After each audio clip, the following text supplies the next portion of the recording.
And hello, everybody. Welcome to FSU Coach Live. My name is Tim Baghurst, and today's guest is Mike Mellinger. He is a chartered psychologist and a high-performance specialist. Great titles, Mike. If you wouldn't mind, tell us a little bit about how you got into these roles. Sure. So, as you mentioned, I'm a chartered psychologist from the British Psychological Society. So it's a little bit different from a clinical traditional aspect side of things. So the British Psychological Society focuses more so on the teaching and coaching aspect of things, and they also have a clinical side.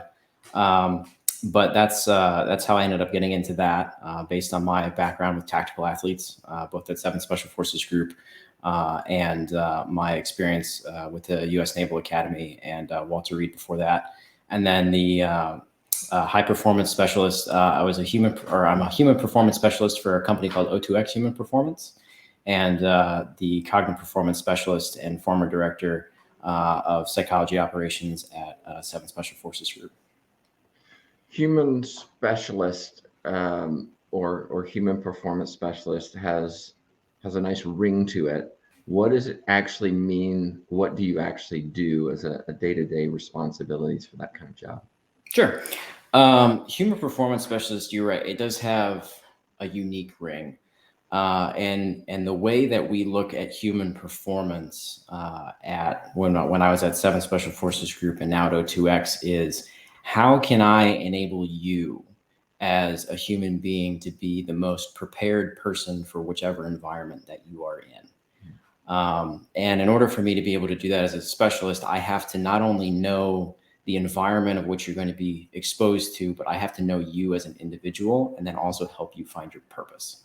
Arguably two of the most difficult things that you can do as a coach, especially when you have this stigma of psychology surrounding, what it is I do, that clinical aspect. Right. How do you get around that stigma? A lot of us have worked in that realm in some format, and what we hear in athletics is, I don't need a shrink. That's not necessary in my sport. There's confidentiality issues. All of these assumptions about your role, when really your job is just to help them be better at what they do. How do you overcome that barrier, especially in something like the military, where you might see even more of that attitude of, we don't talk about these things? It's a good question. And ultimately, my key to success was the way that we worked. And the way that we worked in the military environment is we worked in what's called a holistic way. I'm sure you probably heard that term. And what that means with where I was is we worked in tandem with dietitians, strength and conditioning coaches, chaplains, coordinators, everybody. And we came in as contractors. And what that means is that I don't wear a green suit. I don't wear a uniform. So whatever you tell me is between you, the operator, and me, myself. And now there is the aspect of, hey, if I deem that you are, a threat to yourself or other people, then obviously I have to disclose that information. But the rules that I held were, I have a sports psychology background, which means that I'm going to help you find your biggest potential that you possibly have. And I'm going to do that simply by just starting the question of, how are you doing today? Other than that, it's up to you to kind of guide that conversation. And we kind of learn from each other. And my rules is I will never, ever, ever coach you or tell you something that I do not believe in myself or have not tried. And I think that has a true appreciation for the people that I worked with, because they know that I'm coming from a place not only of experience and education, but experience of maybe being exposed to some of the things, not necessarily the combat related aspects of things, but some of the things that they might be going through. And simply by asking the question, how are you? I'm spending more time focusing on them, the individual, versus what traditionally people, think of psychology, which is treating the symptom. I'm not trying to figure out what's wrong with you. I'm trying to figure out what it is that you need to be the best that you can be. I think coaches or anybody working in sports can benefit from that in terms of not necessarily tactics or skills, But in terms of working with the athlete, the care of the athlete supersedes all of the other things. And if you support that care by being genuine, by actually caring how the athlete is doing, that athlete is more likely to buy into what you're doing. Yes, absolutely. When we think about high performance, we typically think about the very, very best of the best. And from that, you have a unique perspective because you've worked with people who do things at a very high level in very high stress situations. Athletes have to do the same. Okay, it may not be a life and death situation, but it's still a very visible thing. Millions of people are watching. They know it. They have to perform at that level. Have you found any characteristics of people in that kind of world that are consistent, where you say, yes, these things are key in order to be successful at this level? Oh man, consistency is a dangerous word. Sure, but as a coach, I'm looking for athletes. I'm recruiting athletes. I'm looking for athletes who can who can perform well on the big stage. And Absolutely. maybe I can teach them to do that, but it would be a lot better if they had that, maybe that personality profile or those dispositions that allow them to want to take that last shot, or are willing to take the risk and fear of failure and risk failure rather than no, somebody else do this. Yeah, it's a tough question. I hope I can do it justice, but the thing that we've discovered, and it came with actually learning a lot from my previous boss, Mike Sanders, who's one of the one of the founders really of tactical human performance in the military environment, especially within special operations, is it starts with hiring the right coaches, and the right coaches have to be looking at the right things. And what we discovered is that if I'm going to try to treat a wellness problem with a performance solution, I'm not going to get anywhere. Likewise, I'm not going to try to treat a performance deficit with a wellness solution.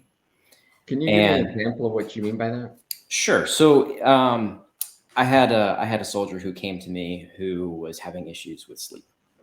Okay. And the way that I look at sleep is more of a performance impacting issue rather than anything else. And I say issue lightly. But when we kind of really took a deep dive into what was going on, we tried everything. We tried, regulating caffeine intake in a tactical way. We tried, proper sleep hygiene. We tried routine, consistency, all these kinds of things. And for the longest time, he's like, well, I've seen sleep specialists all the time, and they say, I need to take, melatonin, I need to take this medication, I need to do this, I need to do that. And if you look at all the medications that he's taking, it's just this cocktail of things that are constantly going against one another. You have uppers and downers, and it's constant, and it's not something that's sustainable. So the way that I tried to take a look at it was, we're not going to look at this as something that's a wellness issue. We're going to look at this as if it's a performance related aspect of you.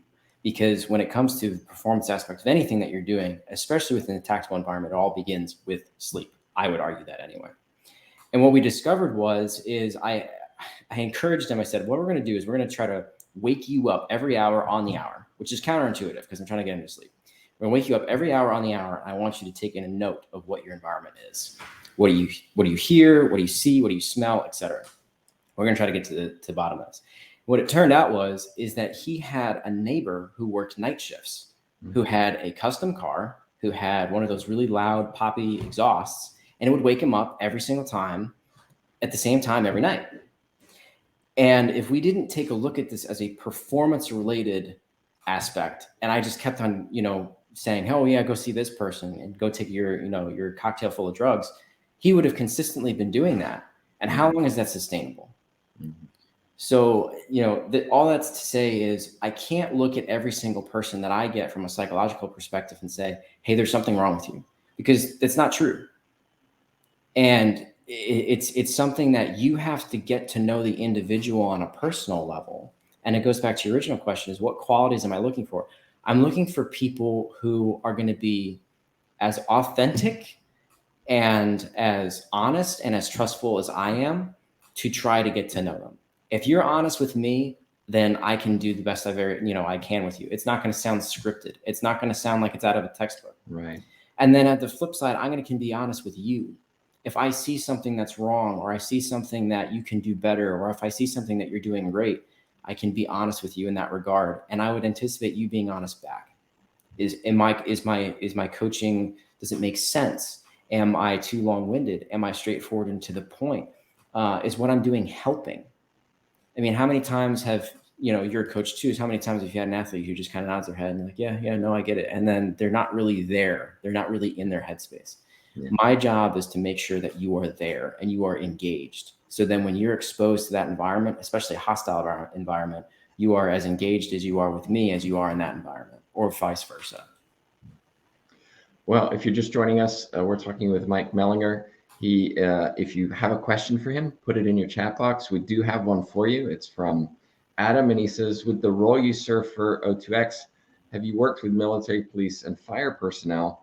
What have you noticed as the main similarities and differences between the types of tactical athletes as it relates to mental performance?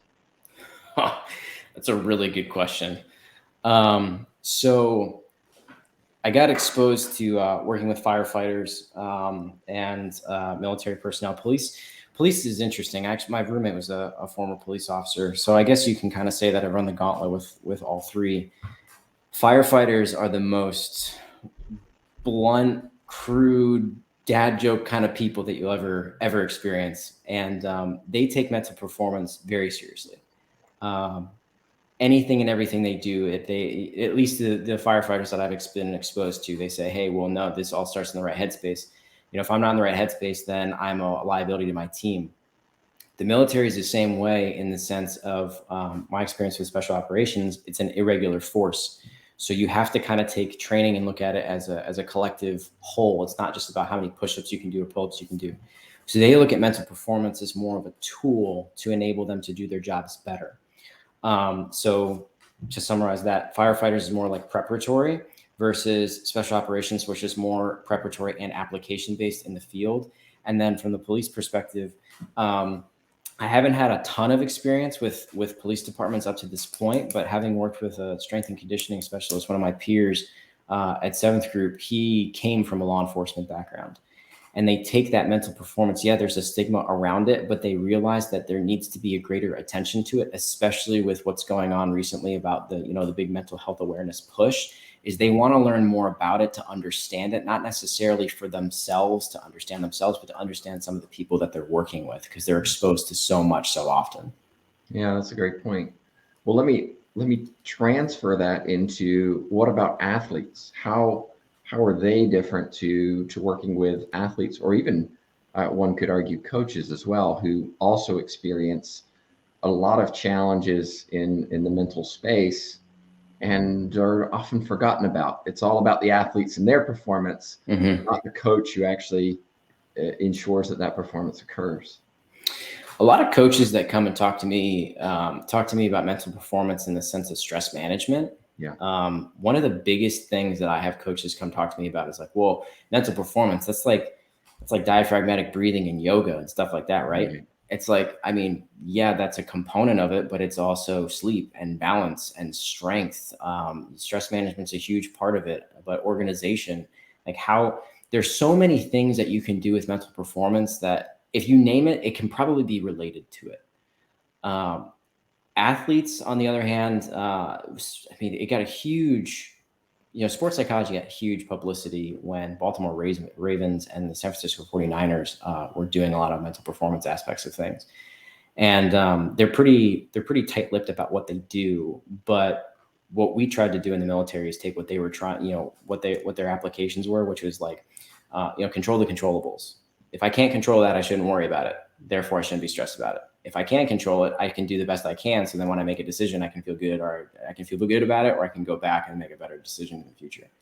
So what the military tried to do is they tried to take that and scale it.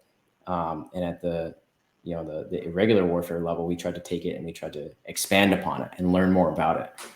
Rather than just kind of scratching at the surface level, we want people to have a full understanding.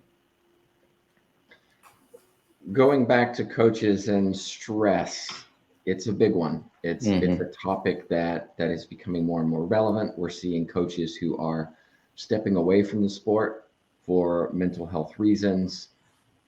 What can coaches do to help mitigate the stress? They're going to experience stress. That's a given, especially those who are in the limelight a lot. My own research, or at least my doc students' research, found that it wasn't just the high level profile coaches that were experiencing stress. It was all of the coaches experiencing stress, but different types of stress depending on what level they were coaching at. What can coaches do in general to help mitigate it? Is it a case of, well, let's get out the yoga mat and do some breathing exercises, or is it the sleep, which you alluded to is so important? Good question. And you think you're spot on. I mean, sleep is a big one, but I would say the two major ones that I always recommend to people are the first one, get off of social media. It's easy to say though, Mike, but the reality is a lot of coaches recruit that way. Sure. Right? They build their program. Look at Tim. I would be quite happy stepping away from what I'm doing here, but this is how we promote our program through social media. So I get what you're saying, but it's hard to do. Oh yeah, absolutely. I mean, I would just say take social media then and know your purpose for it.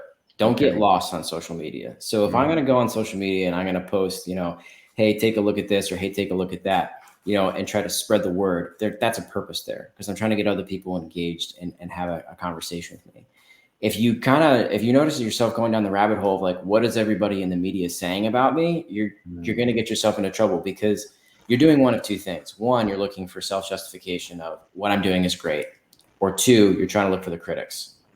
I would argue that both are not healthy, because on one end, you're looking for everything that's justifying your work. So that tells me that you're not necessarily that confident in your work, or you just are really, really, really confident in being like, yeah, no, I'm the best. And on the flip side, if you're looking for the negative all the time, you're just surrounding yourself with that negativity, and research shows that that's not good. The second thing that I would say is take the time to practice what you preach. And we ran into this in the military a lot, which was everybody promotes this whole, physical activity is great for you, and it helps your quality of life. It helps your sleep. It helps you live a longer life, and all of these kinds of things.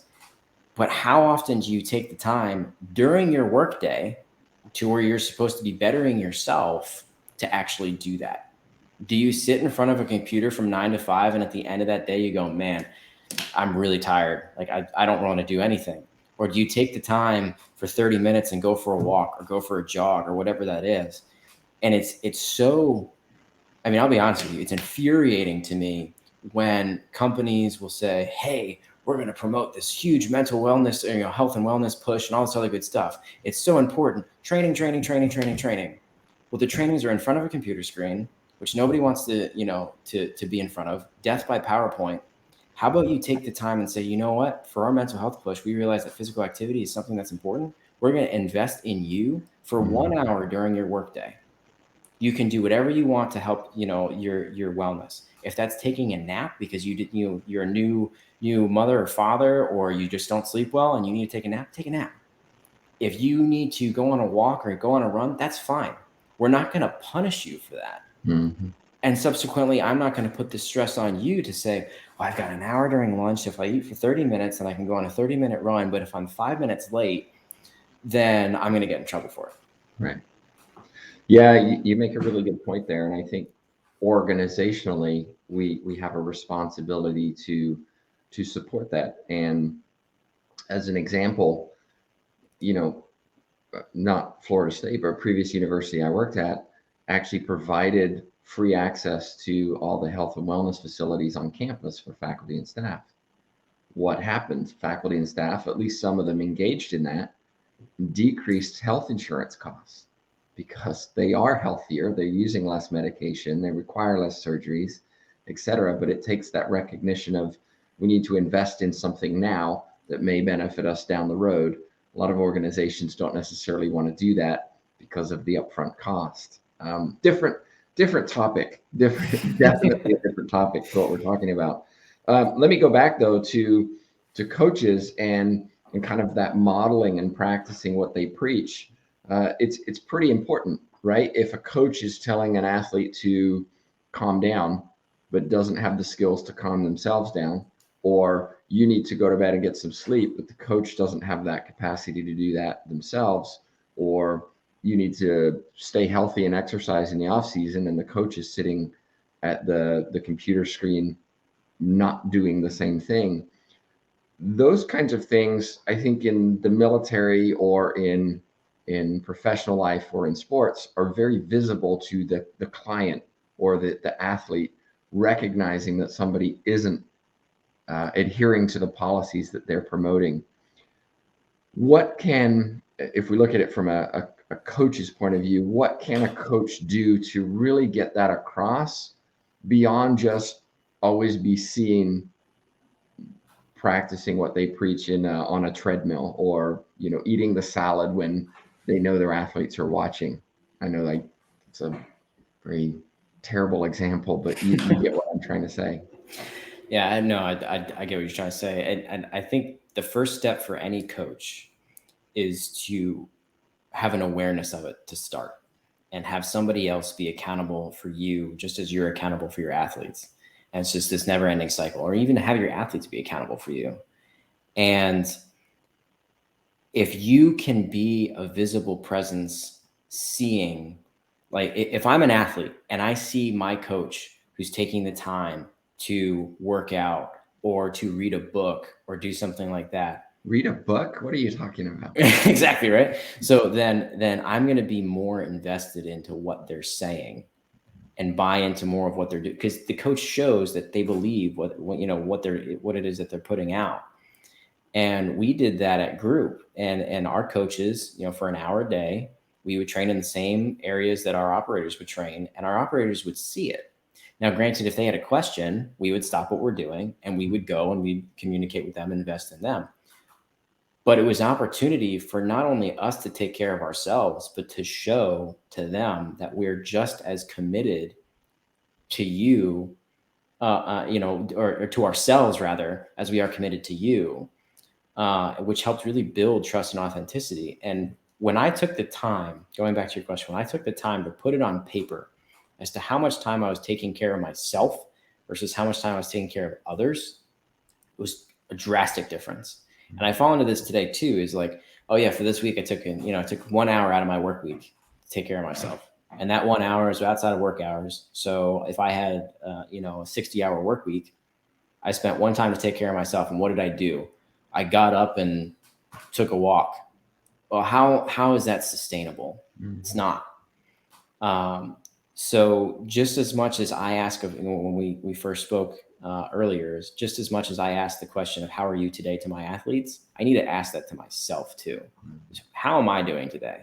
Because if I'm not doing well today, I need to do a better job in delegating my tasks before I become a liability to my athletes. I want to tack on to that. I've got a question in the chat box here in a second, but I want to tack onto that and talk a little bit about, from a coach's point of view, or somebody who has a leadership role in an organization. A lot of times the expectation is they've got it figured out and they have the solutions, and nobody's really taking care of them. And this is a conversation I had just last night with a high profile head coach who was talking about the struggle of not having somebody to serve as a support person in their life. They don't want to go through their organization because maybe they share things that they're not comfortable sharing. And you talked about being out external to that military chain, which allowed you the freedom to have those open conversations. Is this an area where you think that organizations and, from my perspective, athletic programs really need to think about in a way to support those who are in leadership positions?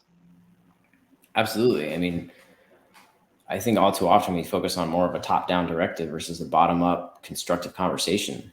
A lot of the times when you end up moving up the food chain, everything does look good. Everything does look fine. So you don't have that, or you lose that awareness.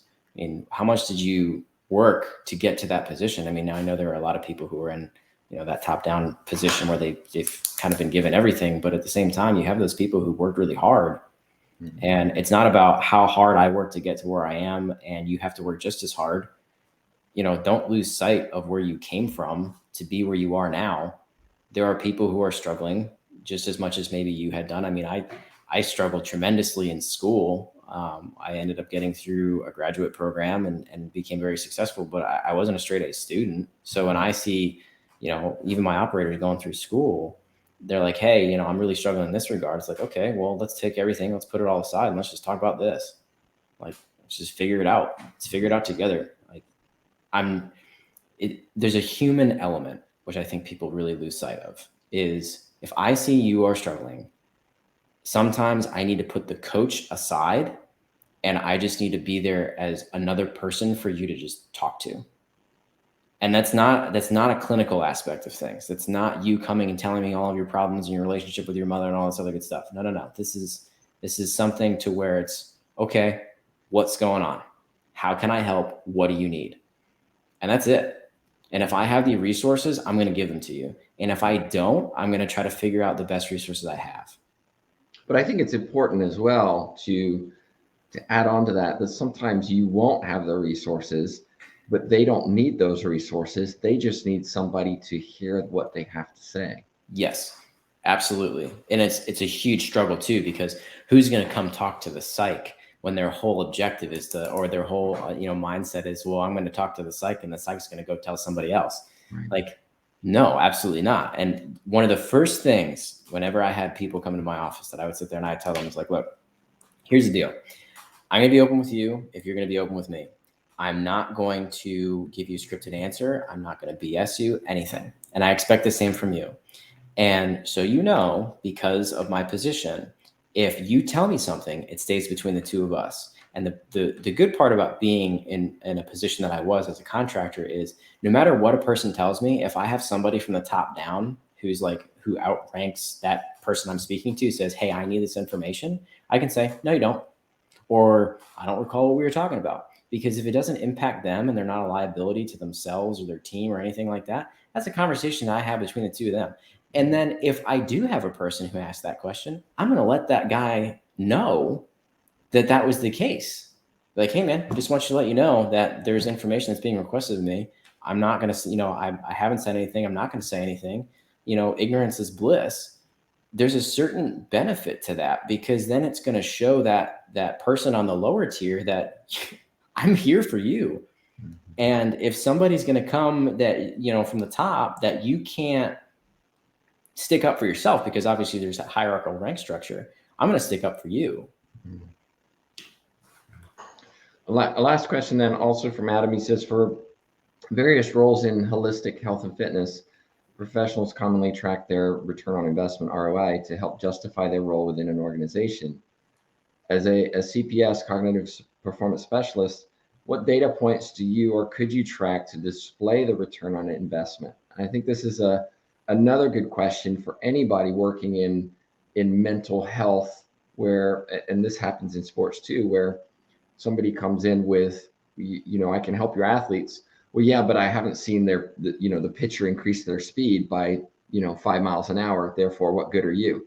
Because I know that pitching coach can do that. So I'm going to put my money into that instead of making sure they can actually pitch what they're supposed to when the big moment comes. Sure.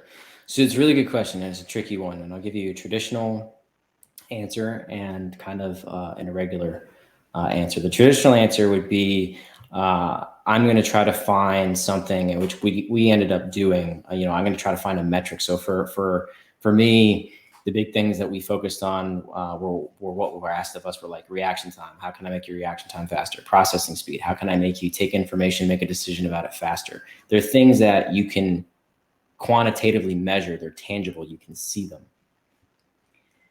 On the other end of things is, I would say, it's also, there's a perspective that comes with it too.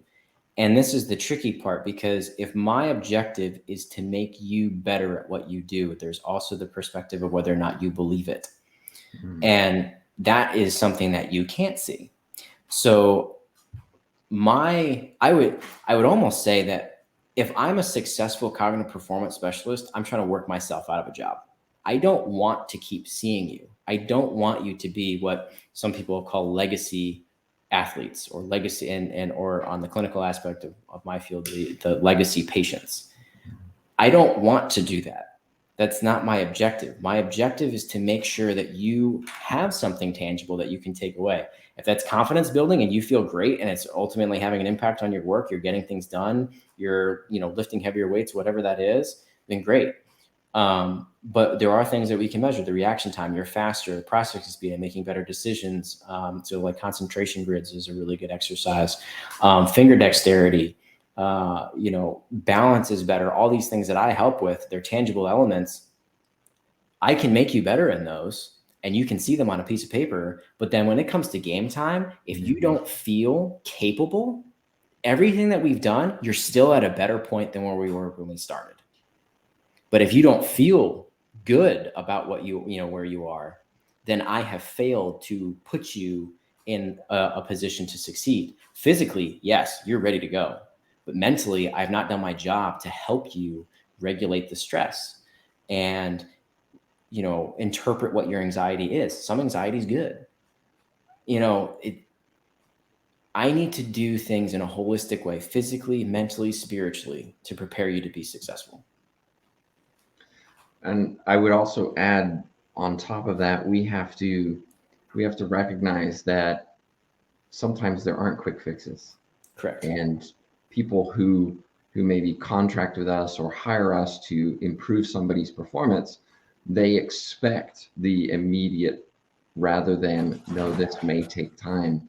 And so it's part of that is maybe educating the people that you work with to understand what you're doing and why you're doing it, and that it may take time for this to be realized. Absolutely. Mike, if somebody has a question for you, maybe they're watching in future or listening to our podcast, what's the best way for them to reach you to ask that question? I do have an email set up that you can contact me on. It's called mmentalcoach@gmail.com. And then the other one that you can do is just reach out to me on LinkedIn. You can just send me a message or invitation to connect. Just let me know that you watched this particular stream, and we can connect and have a conversation. Well, thank you so much for joining me. I enjoyed the conversation and, of course, learning a little bit about what you do. And of course, I hope everybody watching on got something from it as well. Just a reminder, of course, that, almost each and every week we interview a special guest. So be sure to like, subscribe, follow, whatever it is, all on that social media that Mike and I both love so much. But on behalf of myself, Tim Backhurst, and Mike Mellinger, thank you so much for watching. Thanks. Appreciate your time.